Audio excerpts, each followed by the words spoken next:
som chun rương ở búc mê rước cốt prasa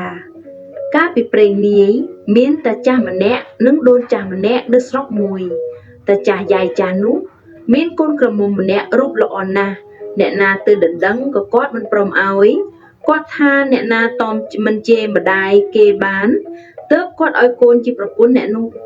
chuồn chỉ thằng ngày 10 nú miên công long mà nẹ rụ riêng sạch bát chôn tôi đỉnh đắng côn cót tha anh oi anh cũng phui chết vân ta anh trơ tom chê mà đái kế hai tụt tụt bầm rau anh tam bị anh tơ ban anh ỏi anh bao tòm mình bán anh phải đách mình ỏi anh tê anh prap anh ở đứng chỉ môn lục rồi têu anh cầm tha anh cát na công lo nút thả nồng bá tòm chê mà đai kệ ban hai thưa ca ở vấy có bán tiếng o khi ông ba tụt tua sọc cướp ca tam prasa lúc ở bục ta nút thả và anh tòm chê mà đai kệ ban mến anh từ sân cho bức trâu anh một vinh pì lâm cầm lò nút có lia vững tập tiệt vinh bực láng cầm lò nút một vinh châu tơ bầm ra ở bụng đài khmịch nút ráo cung cầm mỏng quát oi riết bài tức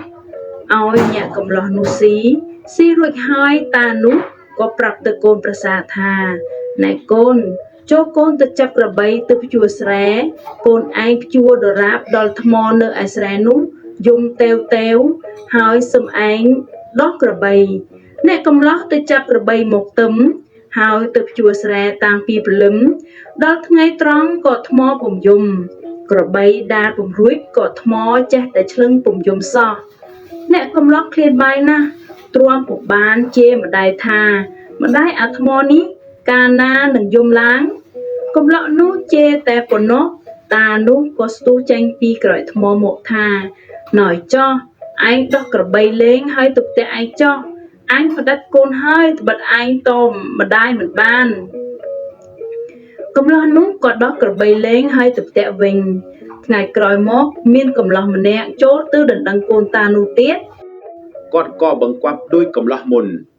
แต่អ្នកកំឡោះក្រៅគេមានប្រាជ្ញាគេទៅភ្ជួរស្រែវិចបាយទៅស៊ីផងលុះភ្ជួរដល់ថ្ងៃខ្ពស់ឃ្លានបាយក៏បញ្ឈប់ក្របីស៊ីបាយរួចហើយក៏ភ្ជួរទៀតទល់ថ្ងៃជ្រេពីត្រង់ក៏ថ្មពុំយំក្របីក៏អស់ជើងដាល់ពុំរួចកាលបើញាក់កំឡោះបក្របីទៅដល់ចិត្តថ្មនោះញាក់ធឿជាស្ដីថាអូលោកថ្មអើយយំឡើងក្របីដាល់ពុំរួចទេអាណិតក្របីផងទៅខ្លួនខ្ញុំឥតបោអីទេខ្ញុំមានបាយស៊ីហើយភ្ជួរដល់យប់ក៏បានដែរបើមិនអាណិតខ្ញុំអាណិតតែក្របីចុះត្បិតវាជាសត្វកំឡោះនោះអង្វរដូចម្ដេចក៏ថ្មពុំយំអ្នកកំឡោះនោះក៏ពុំជេរត្បិតវាដឹងថាតានោះទៅពួនក្រោយថ្មលុះនិយាយយូរទៅតានោះមើលមកឃើញក្របីដើរពុំរួចមែនគាត់នឹកអាណិតក្របីគាត់ក៏យំក្រោយថ្មឮតែតែវអ្នកកំឡោះនោះក៏ដោះក្របីឲ្យស៊ីស្មៅហើយមកផ្ទះឪពុកក្មេកវិញតានោះក៏ឲ្យកូនគាត់លើកបាយមកឲ្យអ្នកកំឡោះនោះស៊ីលុះល្ងាចតានោះប្រាប់ថាកូនអើយទៅផ្ទះឯងចុះព្រឹកសឹមឯងមកវិញកំឡោះនោះក៏លាចផ្ទះលុះយប់មកលបចាំស្ដាប់យោការនៅក្រោមដំណេកតានោះព្រោះគាត់និយាយគិតគូរនឹងប្រពន្ធគាត់តើតែដេកលក់វេលាយប់តាចាស់ជួលដេកក៏និយាយនឹងយាយថាដូនអានេះវាតอมជេរម្ដាយបានប៉ុន្តែរូបរាងវាអាក្រក់មិនសមនឹងគូនយឿនដូច្នេះយើងរកឧបាយយ៉ាងណាឲ្យវាខឹងជេរម្ដាយហើយយើងនឹងបដិញវាទៅដូនឆ្លើយថាងាយធីបើដូច្នេះចូលតាឯងចូលទៅក្នុងការរងមួយទៀតដាក់អង្គរព្រឹកឡើងវាមកខ្ញុំប្រាប់វាថាតាទៅកាប់អ៊ូសូងលើភ្នំមុនហើយខ្ញុំឲ្យវារែកតាឯងនឹងអង្គរទៅលើភ្នំបើវាធ្ងន់វាខឹងវាជេរនោះតាឯងនៅក្នុងការរងស្រាប់នឹងលឺហើយមកវិញផ្ដាច់វាបានដោយងាយតាយាយគិតកញ្ញាដូចឆ្នោះហើយក៏ដេកទៅឯអ្នកកំឡោះលោបស្ដាប់ក្រោមផ្ទះឮដឹងការហើយក៏ធ្វើទៅដេកឯផ្ទះព្រឹកឡើងអ្នកកំឡោះនោះទៅបំរើម្ដាយក្មេកក៏ស្រាប់តែឃើញយាយចាស់បង្ហាញអំរែកហើយប្រាប់ថាកូនអើយឯងទៅកាប់អូសលើភ្នំហើយគាត់ផ្ដាំថាឲ្យកូនឯងរែកអង្គរនេះឡើងទៅតាមឲ្យឆាប់ ត្បិតគាត់ទៅតាំងតែពីព្រឹកមិនទាន់ទាំងហូបបាយផងមានតែកូនឯងរែកទៅឲ្យឆាប់នឹងអាវដណ្ដាំបាយឲ្យឪឯងហូបកំឡោះនោះទទួលអំរែកហើយក៏រែកទៅតាមជើងភ្នំដល់រែកឡើងបន្តិចទៅធ្ងន់ណាស់ក៏រែកចុះមកវិញហើយស្ដីថាឲ្យខ្ញុំឃ្លានបាយណាស់ខ្ញុំរែកឡើងទៅឲ្យឆាប់មិនបានទេបើវាធ្ងន់ម្លេះនរណានឹងរែកឡើងទៅវិញរួចបើឪមិនអាណិតគាត់ជេរបន្ទោសដោយម្ដេចក៏ទទួលនិយាយហើយរែកចុះមកវាលវិញលុះរែកទៅដល់កន្លែងមួយឃើញស្បូវស្ងួតល្អក៏រែកទៅដាក់ឈប់កណ្ដាលស្បូវនោះហើយដើរទៅបាត់មួយស្របក់ទើបដើរត្រឡប់មកវិញយកភ្លើងដុតអំរែកលុះភ្លើងឆេះស្បូវជុំវិញហើយក្តៅដល់តាចាស់ដែលនៅក្នុងអំរែកនោះគាត់ក៏បំរាក់ញ័ររង្គើទាំងការុងភ័យក្រែងភ្លើងឆេះស្លាប់ប៉ុន្តែចិនមិនរួចអ្នកកំឡោកធ្វើជារត់មកពីណាស្រែកថាជើនរណាដុតភ្លើងឆេះអំរែកអញធ្វើដោយម្ដេចអញនឹងចូលទៅបានបើភ្លើងឆេះជុំវិញដូច្នេះចូលមិនចុះទេថាហើយឆោស្រែកនៅក្រៅលុះភ្លើងឆេះដល់ការុងដឹងថាតាចាស់ក្ដៃណាស់ហើយទើបស្ទុះចូលទៅអូសអំរែកចេញពីភ្លើងរួចហើយភ្លើងក៏ឆេះដាច់ខ្សែការុងលោកតាចាស់បំរាស់ញ័រទើបញាក់កំឡោះស្រែការុងចេញឃើញតាឪពុកក្មេករលាកភ្លើងឆេះទាំងសក់ក្បាលក៏ជំរាបថាជើលោកឪពុកម្ដេចក៏មិនប្រាប់កូនកុំអីភ្លើងឆេះស្លាប់ចោលម៉ែឲ្យនៅមេម៉ាយតាចាស់ខឹងណាស់តែពុំដឹងជាធ្វើដោយម្ដេចឡើងដើរតយ៉ាងងុយមកផ្ទះវិញទ្រង់ត្រួនមួយថ្ងៃណាមួយដោយវាអូសចេញពីភ្លើងណាមួយដោយរលាកភ្លើងមកដល់ផ្ទះវិញគ្មានស្ដីមួយម៉ាត់ដល់ផ្ទះហើយប្រាប់កូនប្រសាថាទៅផ្ទះចុះព្រឹកសឹមមកឯកូនប្រសាលាទៅផ្ទះដល់យប់ក៏មកពួនក្រោមផ្ទះលោកចាំស្ដាប់ទៀតលុះយប់តាយាយគិតគ្នាទៀតតាថាគិតដោយម្ដេចនឹងផ្ដាច់វាបានអានេះមានប្រាជ្ញាណាស់តែបើឲ្យកូនយោនទៅវាមិនសមនឹងកូនយោនទេពីថ្ងៃមិញវាដឹងថាឯងនៅក្នុងការុងវារែកទៅដល់កណ្ដាលផ្លូវវាថាធ្ងន់ណាស់តែវាមិនជេរម្ដាយទេវារកទីណាមានស្បូវស្ងួតវារែកអំរែកទៅដាក់កណ្ដាលស្បូវហើយវាដើរទៅរកភ្លើងមកដុតជុំវិញលុះភ្លើងឆេះវាធ្វើជាស្រែកថានរណាដុតភ្លើងឆេះអំរែកវាអស់ហើយវាឈរស្រែកមិនចូលយកទុកទាល់តែភ្លើងឆេះដល់ក្តៅរលាកឯងទៅហើយទើបវារត់ចូលទៅអូសចេញមកអញភ័យណាស់ប៉ុន្តែចេញមិនរួចព្រោះវាចង់មាត់ការុងជាប់អញរលាកអស់ទាំងខ្លួនឥឡូវនេះយើងគិតដោយម្ដេចនឹងផ្ដេចវាបានយាយថាឥឡូវនេះយើងគិតថាតាឯងធ្វើឲ្យជាម្ចាស់ឲ្យវាធ្វើជាឆ្កែនាំទៅបណ្ដើររកអណ្ដើឲ្យវាដូចឆ្កែបើវារកអណ្ដើមិនបានឬវាបោមិនទាន់ទេនោះយើងផ្ដាច់វាបានតាចាស់ថាដូនគិតដូចគ្នាត្រូវព្រឹកនេះអញធ្វើដូចឯងថាតាយាយគិតគ្នាហើយដេកទៅឯញាក់កំឡោកនោះស្ដាប់ដឹងការអស់ហើយវិលទៅដេកឯផ្ទះវិញដល់មាន់រងាវទើបពួនអណ្ដើយកទៅចងទុកនៅកំពូលស្បូវវាលអេះណោះពះពេញតែវាលដែលតាចាស់គាត់គិតទៅរកអណ្ដើនោះហើយវិលមកផ្ទះដេកធေါ်ប្រងើយលុះព្រឹកប្រហាមឡើងចៅនោះទៅដល់ផ្ទះឪពុកក្មេកម្ដាយក្មេកក៏ឲ្យកូនក្រមុំគាត់រៀបបាយលើកយកមកឲ្យស៊ីហើយក៏ប្រាប់ថាកូនឥឡូវនេះយើងទៅបណ្ដើរអណ្ដើប៉ុន្តែយើងគ្មានឆ្កែកូនឯងធ្វើជាឆ្កែ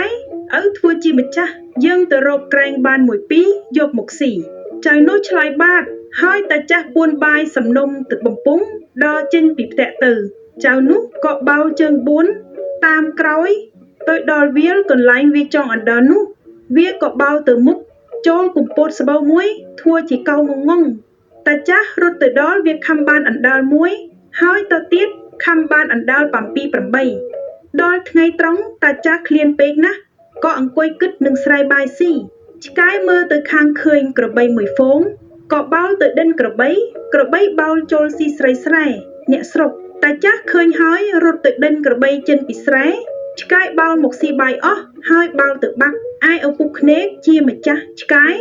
វិលមកវិញរកបាយគ្មានព្រោះឆ្កែស៊ីអស់ខឹងណាស់ដេញវាយវាពុំទាន់ណាអស់កម្លាំងឃ្លានបាយណាផ្លូវឆ្ងាយក៏ខំដើរមកផ្ទះវិញទាំងអត់បាយដើរពុំចង់លួចបន្ទោសឆ្កែមិនបានត្បិតវាចំណាំអីអញ្ចឹងដល់ផ្ទះស៊ីបាយលួចហើយប្រាប់កូនប្រសាថាទៅផ្ទះចុះព្រឹកសឹមមកដល់យប់ កូនប្រសាមកស្ដាប់តាយាយគិតគ្នាទៀត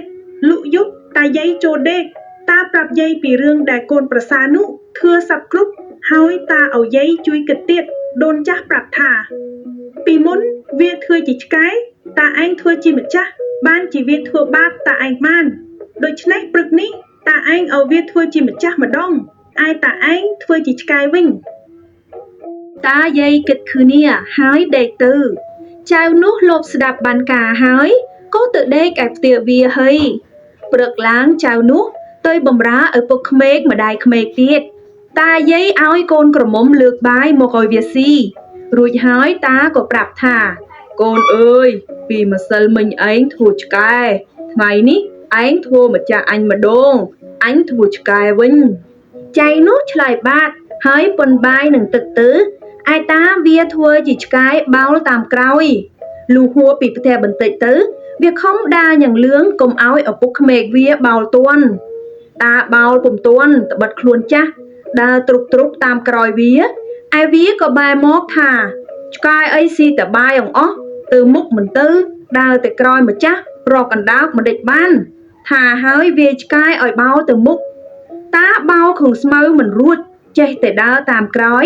រកអណ្ដោកក៏មិនបានកូនប្រសាវាយស្ទើរស្លាប់ហត់ស្ទើរដាច់ខ្យល់តែពុំហ៊ានស្ដីព្រោះខ្មាស់កូនប្រសា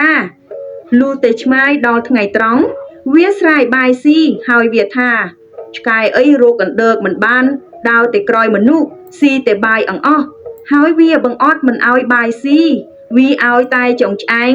ឆ្កែចាស់អង្គាមក៏មិនបែកត្បិតគ្មានធ្មិនឃ្លានណាស់អង្គុយមើលតែមុខវាទាល់តែវាស៊ីហើយវាវាយមួយប្រនុងទៀតវាថាណោយទៅផ្ទះចុះបើមិនភ័ក្រទេឆ្កែអីឆ្នែងយ៉ាងហ្នឹងហើយវាឡើងដើរវើទៅផ្ទះវិញតាចាស់ហត់ណាស់វាមិនរួចឡើងដើរទៅតាមក្រោយកូនប្រសាធ្វើមុខស្រមេកលុះទៅដល់ចៅកំឡោប្រាប់ម្ដាយក្មេកថាម៉ែរកអណ្ដើកមិនបានទេព្រោះឆ្កែមិនស្វាស់តាចាស់ខឹងណាស់ប្រាប់កូនប្រសាថាឯងទៅផ្ទះចុះព្រឹកសំមកវិញចៅនោះក៏លាទៅដល់យប់មកពួនលបស្ដាប់ក្រោមផ្ទះទៀតលុះដល់យប់តាយាយចូលដេកតានិយាយប្រាប់យាយពីរឿងកូនប្រសាបាបហើយបង្អត់ទាំងបាយផងដូនថាណោយឲ្យកូនទៅវាទៅផ្ដាច់វាមិនបានទេអានេះមានប្រាជ្ញាណាស់ឯងគិតអីក៏វាដឹងមុនទាំងអស់វាធ្វើបាបស្ទើរតែស្លាប់ម្ដេចក៏មិនរៀងតាចាស់ឆ្លើយថានឹងឲ្យវាទៅមើលទៅរូបរាងវាមិនសមនឹងកូនយើងសោះប៉ុន្តែយើងធ្វើកលឲ្យវាខឹងឲ្យវាជេរម្ដាយវាមិនជេរដូច្នេះដូនជួយគិតអានម្ដងទៀតបើវាធ្វើតាមមិនបានសុំផ្ដាច់កូនពីវាបានងីមួយទៀតតាទៅដល់បង្ពាក់កណ្ដាលផ្លូវវាមុខជាធួងវាប្រហែលជាវាគិតឃើញថាស្ងាត់វាជេរមិនខានតាចាក់និងដូនចាក់គិតគ្នាហើយក៏ដេកទៅឯកូនប្រសាលបស្ដាប់នៅក្រោមផ្ទះដឹងការហើយក៏ទៅដេកផ្ទះលុះព្រឹកឡើងចៅនោះរៀបទួនដាវចេញទៅបម្រើឪពុកក្មេកទៀតដល់ហើយម្ដាយក្មេកឲ្យកូនក្រមុំលើកបាយយកមកឲ្យចៅនោះស៊ីទៀតស៊ីហើយក៏ប្រគល់អំរែកឲ្យកូនប្រសារែកទៅតាមឪពុកក្មេកឯផ្សារដូចគិតគ្នាពីល្ងាចនោះចៅនោះរែកដាវទៅហើយគិតថាម្ដងនេះអញធ្វើឲ្យឪពុកក្មេកអញនេះឲ្យកូនមកអញកុំឲ្យគាត់រកកលធ្វើបញ្ឆោតអញក្រោយទៀតហើយគិតតែរែកដាវទៅដល់កណ្ដាលភ្លឺដាក់អំរែកចុះហើយថាការរុងនេះចងមាត់មិនជាប់ទេវាយកខ្សែចងថែមទៀតលុះរែកទៅដល់កន្លែងមានប្រែកមានស្ពានក៏ដាក់អំរែកលើស្ពានឲ្យប្របេះត្រង់ចុងក្តារនៅតែបន្តិចនឹងធ្លាក់ពីស្ពានហើយថាអញអើយថ្ងៃណាស់ហើយម្លេះសំឪពុកអញជេរមិនខានអំរែកធ្ងន់រែកមិនដេចឲ្យទួនណោយឪជេរក៏ជេរចុះអញដាក់នៅនេះទៅវាលសិនរួចសំទៅទៀតនិយាយបណ្ដាដើរបណ្ដើមួយសប្រុសក៏កាន់ឈើមួយធំដើរមកពីនាយបុកស្ពានក្តារស្ពានលឺគ្រាំធ្វើហាក់ដូចជាបំរីឆ្លងស្ពានហើយស្រែកថានរណាដាក់អំរែកលើស្ពានដំរីអញវាជួនខូចអស់ហើយយកចេញឲ្យឆាប់ស្រែកហើយបុកក្តារគ្រាំដើរចូលមកឯតាចាក់នៅក្នុងការុងគិតស្មានថាដំរីមែន